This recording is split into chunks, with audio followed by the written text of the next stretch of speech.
अस्सलामुअलैकुम। जब भी हम ज़िक्र करते हैं इस कायनात का यानी इस यूनिवर्स का, तो हमारे दिमाग में बहुत से सवालात घूमने लग जाते हैं। जैसे ये हमारी कायनात बनी कैसे होगी? ये आखिर कितनी बड़ी होगी? और ऐसा क्या है जो आज भी इस कायनात ने अपने अंदर छुपा रखा है?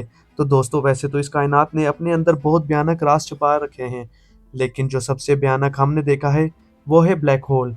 एक ऐसी अंधेरी जगह जहाँ से वापसी का कोई रास्ता नहीं। ब्लैक होल्स के बारे में हमने बहुत सी कहानियाँ सुनने को मिलती हैं, जैसे एक ये दूसरे यूनिवर्स का रास्ता है, यानी ब्लैक होल में जाने के बाद हम एक ऐसी कायनात में पहुँच जाएँगे, जहाँ एक अलग ही किस्म की ज़िंदगी बसती है, जो कि वक़्त से भी परे हैं, यानी वहाँ पर कोई वक़्त नहीं होगा और कभी भी मौत नहीं आएगी। और कुछ लोग तो ये भी मानते हैं कि ब्लैक होल्स खुदा तक पहुँचने का रास्ता होता है, लेकिन ये सब कुछ लोगों के मनगढ़ंत गढ़ंत कहानियाँ हैं। क्योंकि आज तक ब्लैक होल्स को देखा गया है, उन्हें ऑब्ज़र्व नहीं किया गया। जैसे कि ब्लैक होल्स में जाने वाली कोई भी चीज़ वापस नहीं आती, तो ये बता पाना मुश्किल है कि ब्लैक होल मौत देता है या एक नई ज़िंदगी। ऐसे ही कुछ सवालों के जवाब ढूँढने के लिए इंसान ने कायनात को पढ़ना शुरू किया, और जब इंसान ने कायनात को पढ़ा, तो इंसान की का अक्ल भी दंग रह गई। तो आज की इस वीडियो में हम कायनात के सबसे खतरनाक चीज़ ब्लैक होल्स के बारे में डिटेल से डिस्कस करेंगे। तो वीडियो बहुत ज़्यादा इंटरेस्टिंग होगा, इसीलिए इसको एंड तक देखते रहना और हमारे चैनल को ज़रूर सब्सक्राइब करना। तो दोस्तों बात की जाए ब्लैक होल की, तो ब्लैक होल एक ऐसी जगह है जहाँ कायनात का सबसे ज़्यादा अंधेरा होता है। उस अंधेरे से कोई भी चीज़ बच के नहीं निकल पाती, हत्ता कि रोशनी भी नहीं। रोशनी ब्लैक होल के अंदर जाती ज़रूर है, लेकिन वहाँ से वापस नहीं आती, क्योंकि ब्लैक होल रोशनी को भी निगल जाते हैं और उनके इन्हीं अंधेरे रूप की वजह से उन्हें ब्लैक होल्स कहा जाता है। तो अगर साइंसी नज़रिए से ब्लैक होल को समझा जाए, तो ब्लैक होल एक ऐसी जगह है जहाँ पर फ़ोर्स ऑफ ग्रेविटी बहुत ज़्यादा स्ट्रॉन्ग होती है, और अगर सीधा-सीधा कहा जाए, इस यूनिवर्स की सबसे ज़्यादा ग्रेविटी ब्लैक होल के अंदर पाई जाती है। इसकी ग्रेविटी उस हर चीज़ को अपने अंदर खींच लेती है, जो भी उसके लपेट में आता है, और जब भी कोई चीज़ एक बार ब्लैक होल के अंदर चली जाए, तो वो कभी वापस नहीं आती। इसीलिए ब्लैक होल को कहा जाता है the point of no return, यानी एक ऐसा रास्ता जहाँ की कोई वापसी नहीं, या फिर एक ऐसी अंधेरी रात जिसकी कोई सुबह नहीं।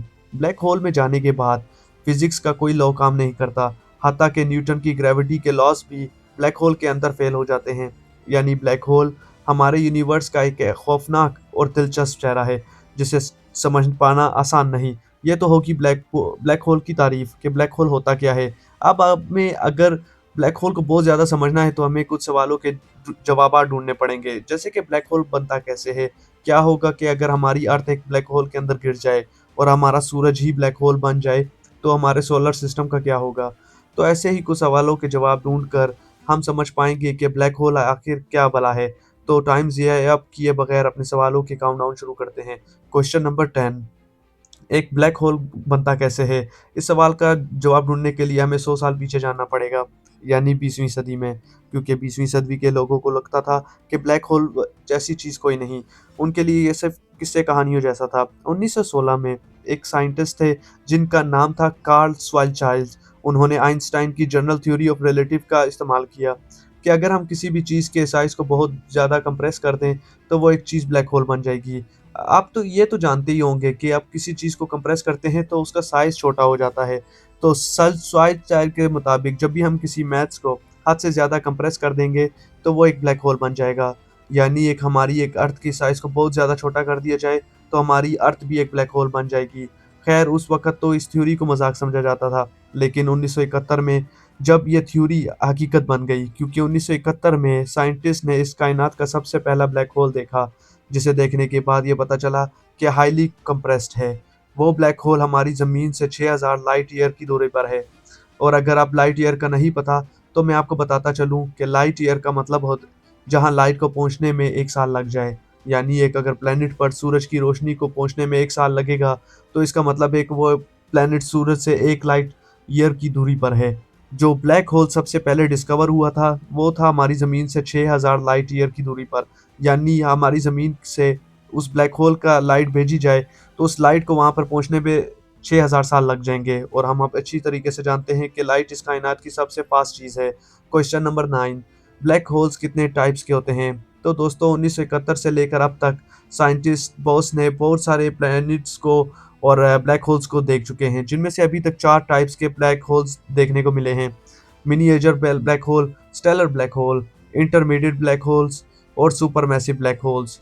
अगर हम बात की जाए मिनिएचर ब्लैक होल्स की, तो ये ब्लैक होल बहुत ही छोटा होता है। एक एस्टिमेट के मुताबिक इस ब्लैक होल का साइज़ एक सिंगल एटम के जितना होता है, लेकिन फिर भी ये इतना पावरफुल होता है कि एक बड़े से पहाड़ को आराम से निगल सके। इन छोटे ब्लैक होल्स की उम्र इस कायनात की उम्र से तकरीबन आस-पास होती है, तो साइंटिस्ट का यह मानना है कि ये छोटे ब्लैक होल्स शायद बिग बैंग के फ़ौरन बाद बन चुके थे, जब स्पेस ने अपने कुछ टुकड़ों को इधर-उधर बिखेर दिया था।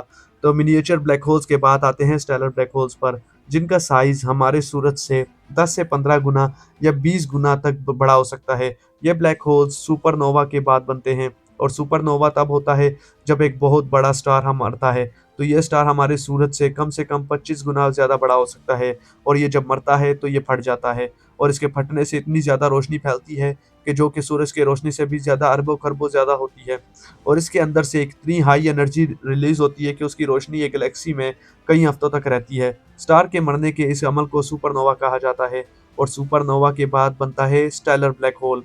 अब नंबर 3 पर आते हैं इंटरमीडिएट ब्लैक होल। ये ब्लैक होल्स तब बनते हैं जब बहुत से स्टेलर ब्लैक होल्स एक दूसरे में मर्ज होकर एक बड़ा ब्लैक होल बना लेते हैं। और अब जब से सबसे ज़्यादा खतरनाक और सबसे बड़ा ब्लैक होल है, वो है सुपर मैसिव ब्लैक होल। ये ब्लैक होल इतना ज़्यादा बड़ा होता है कि इसका साइज़ हमारे सूरज से अरबों-खरबों ज़्यादा बड़ा होता है। ये ब्लैक होल हर गैलेक्सी के बिल्कुल सेंटर में मौजूद होता है, और ये इतना बड़ा होता है कि इंसान इसका अंदाज़ा भी नहीं लगा सकता। और ऐसा ही एक ब्लैक होल हमारी मिल्की वे गैलेक्सी के बिल्कुल सेंटर में मौजूद है, जिसका नाम है सजिटेरियस ए स्टार। सजिटेरियस ए स्टार का साइज़ हमारे सूरज से 4 मिलियन यानी 40 लाख गुना से भी ज़्यादा बड़ा है। ये सुपर मैसिव ब्लैक होल तब बने थे जब गैलेक्सीज़ बनी थी। क्वेश्चन नंबर 8, क्या होगा कि अगर आप एक ब्लैक होल में गिर जाएँ? तो इसका जवाब है कि ब्लैक होल के अंदर कायनात की सबसे ज़्यादा ग्रेविटी पाई जाती है। ये हर चीज़ को अपने अंदर इतनी ग्रेविटी के साथ फ़ोर्स से खींचता है कि या तो वो चीज़ फट जाती है, या तो वो फिर बहुत ज़्यादा स्ट्रेच हो जाती है। यानी अगर आप ब्लैक होल के अंदर जाओगे, तो आप लंबे होकर एक नूडल बन जाओगे, और जब आप ब्लैक होल से थोड़ा-सा दूर होंगे, तब आपको टाइम डायलेशन इफ़ेक्ट का एहसास होगा। मिसाल के तौर पर आप किसी ब्लैक होल के पास पहुँचकर अपने एक दोस्त को वीडियो कॉल करते हैं, जो कि वो उस वार अर्थ पर है, तो वो आपका आपका दोस्त बहुत ज़्यादा तेज़ी से मूव करते हुए दिखाई देगा, लेकिन वहीं पे आप उसको बहुत से स्लो और बहुत स्लो मूव करते हुए देखा होगे, जो कि सुनने में बहुत ज़्यादा डरा देने वाली बात है। वैसे तो आप आज तक ऐसा कभी किसी के साथ नहीं हुआ, क्योंकि ब्लैक होल्स इतने ज़्यादा दूर होते हैं कि इंसान तो दूर की बात, वहाँ तक रोशनी को भी पहुँचने में हज़ारों साल लग जाएँगे। लेकिन दोस्तों, बहुत से साइंटिस्ट ने ब्लैक होल्स को बड़े-बड़े सितारों में फाड़ते हुए देखा है। ये उन स्टार्स को निगल जाते हैं और उनकी रोशनी को भी ख़त्म कर देते हैं। क्वेश्चन नंबर 7, अगर ब्लैक होल्स काले होते हैं और इनमें बहुत ज़्यादा अंधेरा होता है, तो फिर एक नज़र कैसे आते हैं? तो यार, इसका जवाब है कि ब्लैक होल इनविजिबल होते हैं। ये बिल्कुल भी नज़र नहीं आते। इनको देखने का एक ही तरीका होता है, वो है इनके इर्द-गिर्द एक्रेशन डिस्क, जो कि तब बनती है जबकि ब्लैक होल्स बहुत सारे स्टार्स को निगल लेते हैं। तब उन स्टार्स के बची-खुची धूल और गैसेज़ ब्लैक होल्स के इर्द-गिर्द घूमने लग जाती हैं। और दोस्तों, ब्लैक होल के घूमने के इर्द-गिर्द जो एक चीज़ होती है, और जो इसके अंदर वाला जो पार्ट है, जो कि बिल्कुल अंधेरा है, उसको बोलता है इवेंट हॉरिज़ॉन, जिसके आर-पार देखा नहीं जा सकता, और वहाँ जाने वाली कोई भी चीज़ वापस नहीं आती। ये एक ऐसा है कि जैसे एक अंधा कुआँ। क्वेश्चन नंबर 6, क्या होगा कि अगर हमारा सूरज एक ब्लैक होल बन जाए? क्या ये हमारे सोलर सिस्टम को तबाह कर देगा? तो इसका जवाब है कि सूरज कभी भी ब्लैक होल नहीं बन सकता, क्योंकि सूरज एक बहुत ही छोटा सितारा है, जिसके अंदर एक ब्लैक होल को बनाने जितनी एनर्जी नहीं है। जबकि 5 अरब साल के बाद सूरज किसी की ज़िंदगी मुकम्मल हो जाएगी, तो हमारा ये जो सूरज है लाल हो जाएगा, और ये एक रेड जायंट स्टार बन जाएगा, और फिर आखिर में हमारा सूरज व्हाइट स्टार बन जाएगा और बिल्कुल ठंडा हो जाएगा। लेकिन फिर भी हम मान लेते हैं कि हमारा सूरज एक ब्लैक होल बन चुका है। तो दोस्तों, इससे हमारे सूरज सोलर सिस्टम पर कोई भी असर नहीं पड़ेगा।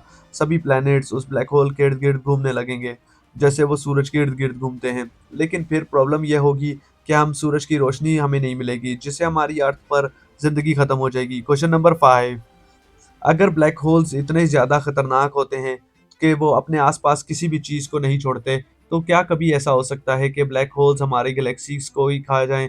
तो इस सवाल का जवाब है नहीं।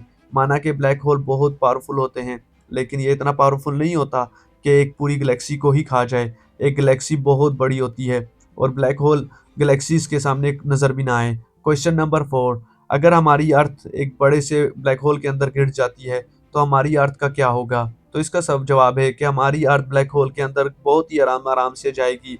शुरू में तो हमें तो कुछ महसूस ही नहीं होगा, लेकिन हम जैसे ही ब्लैक होल के अंदर जाते जाते जाएंगे तो हमारी अर्थ के छोटे छोटे टुकड़े हो जाएंगे, क्योंकि हमारी अर्थ ही की ग्रेविटी भी एक ब्लैक होल की ग्रेविटी का मुकाबला नहीं कर सकती। और ब्लैक होल में जाने के बाद अंजाम सिर्फ एक ही होता है, वो है मौत। और वो जो लोग कहते हैं कि ब्लैक होल खुदा के पास पहुंचने का रास्ता होता है, तो मुझे लगता है वो सच बोलते हैं, क्योंकि मरने के बाद हम सब खुदा के पास ही पहुंच जाएंगे।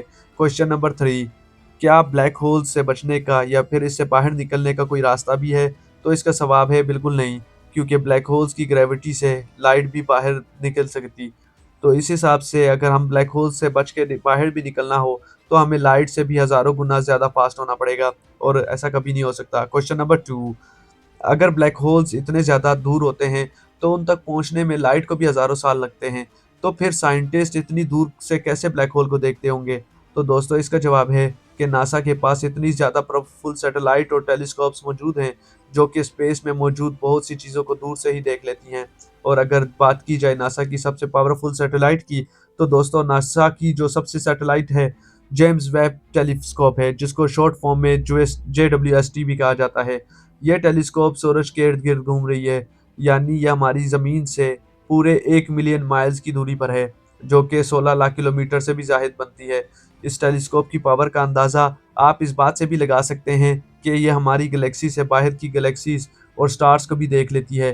क्वेश्चन नंबर 1, अगर ब्लैक होल कायनात की अब तक की देखी जाने वाली सबसे खतरनाक चीज़ है, तो क्या ऐसा हो सकता है कि कोई भी चीज़ ब्लैक चीज़ से भी ज़्यादा खतरनाक हो और वो इंसान की नज़रों से अब तक छुपी हो? तो दोस्तों इसका जवाब है व्हाइट होल, जो कि ब्लैक होल से भी ज़्यादा खतरनाक हो सकता है। व्हाइट होल्स को अभी तक देखा तो नहीं गया, लेकिन इनके होने का अंदाज़ा लगाया गया है। जैसे ब्लैक होल्स को ढूँढने से पहले ब्लैक होल्स के होने का अंदाज़ा लगाया जा चुका था। अब व्हाइट होल कैसे हो सकते हैं और ये कितने खतरनाक हो सकते हैं, इस पर मैं रिसर्च करके किसी नेक्स्ट वीडियो में आपको एक्सप्लेन करूँगा। और ना जाने ऐसे कितने ही खतरे हमारे स्पेस में घूम रहे होंगे, जिन तक पहुँचने तक तो दूर, उन सोचना भी नामुमकिन सी बात है। तो अगर आपको हमारी वीडियो अच्छी लगी हो, वीडियो को लाइक करें, शेयर करें, कमेंट सेक्शन में अपनी राय का इज़हार ज़रूर करें।